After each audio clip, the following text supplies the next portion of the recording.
안녕하십니까, 조인태입니다. 측근 사망 악재에 커지는 이재명 사퇴론. 네, 이재명 대표의 측근 사망이 악재로 작용을 하고 있고요. 당연히 이재명 사퇴론이 국민 속에서 또 비명계 속에서 또 여당 속에서 나올 수밖에 없는 거죠. 네.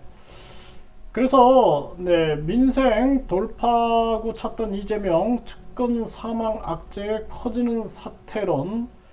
비명계에서는 이재명 리더십 훼손 사퇴해야 한다, 이런 얘기가 나오는 거고요.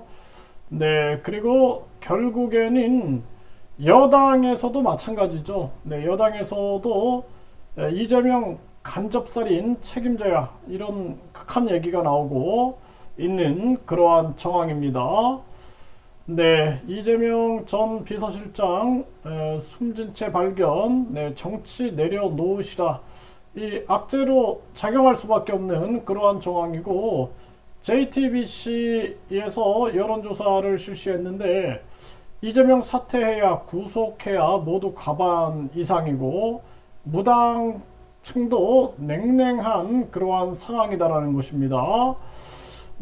그래서 결국에는 이재명 대표가 저는 뭐 국힘 편도 아니고 민주 편도 아닌데, 이재명 대표가 굳이 당대표를 유지할 이유가 없어요.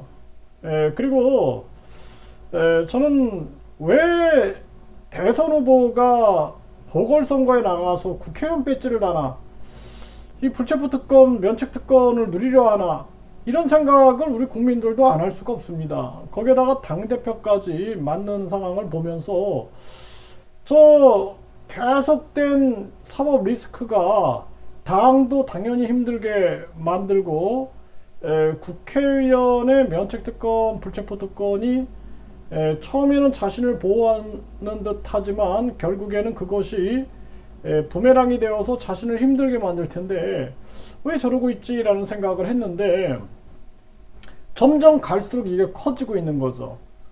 그래서 이재명 사퇴론이 점점 커질 수밖에 없는 정황이고, 또 윤석열 대통령도 아주 유사해요. 지금 상황이 이재명, 윤석열 두 사람이 아주 유사합니다. 뭐냐면 권력으로 자신을 계속 방탄막을 쌓으려고 하는 모습이에요.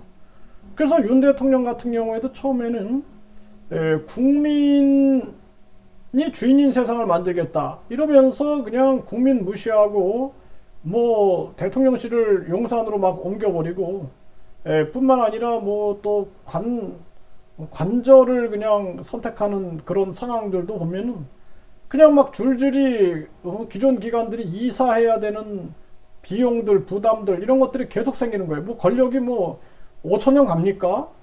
5년 하고 말 권력인데, 그리고 지금 또 이렇게 한동훈이라는 사람이, 공무원이 갑자기 또 뭐 대선 후보로 떠오르고 뭐 이런 걸 보면은 계속해서 이게 뭔가 윤석열 방탄으로 움직여지는 모습이 아닌가라는 생각을 안 할 수가 없고, 이번 경선에서도 보면은 계속해서 뭐 명예 당대표라든지 당정일체라든지 이런 부분들을 봤을 때 이재명, 윤석열 두 사람이 계속해서 방탄막을 쌓고 성을 쌓고 할수록 붕괴는 가까워진다는 것입니다. 그래서 이재명 대표는 내려놔야 돼요.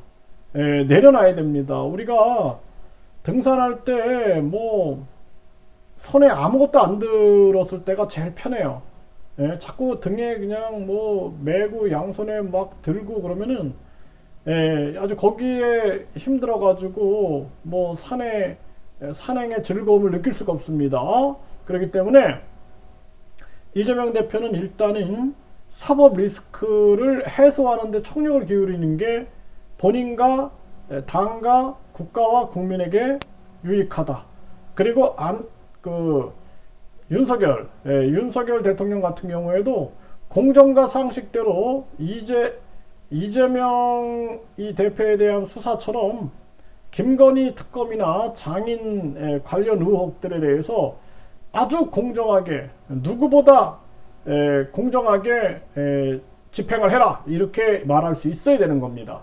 그거 못하면 대통령이 안 되는 거예요. 네, 그래서 강력하게 대통령의 부인이든 대통령의 장모든 철저하게 수사를 해서 공정과 상식을 바로 세워라 했을 때 존경을 받는 거지, 계속 지금처럼 경찰 검찰이 온전하게 움직이지 않고 있음에도 불구하고 침묵한다라면은 결국에는 그것이 붕괴를 앞당기는 그러한 상황으로 갈 것이다. 저는 그렇게 진단하고 있습니다. 그래서 이재명 대표는 빨리 당대표를 내려놓고 본인의 사법 리스크를 해결하는 데 총력을 기울이는 게 좋고, 민주당도 이 간신배들을 떨궈내고 박지원 같은 진정성을 가지고 있는 사람, 그런 사람의 목소리가 들려 나올 때 정당이 제대로 서게 됩니다. 또 국힘도 마찬가지예요. 국힘도 천하람 같은 그 진정성 있는 사람의 목소리가 울려 나올 때 그 정당이 살아 숨쉬는 것이지, 간신배들이 쳐넘치면은 그거는 붕괴의 길로 가는 것이다. 이렇게 분명하게 말씀을 드립니다.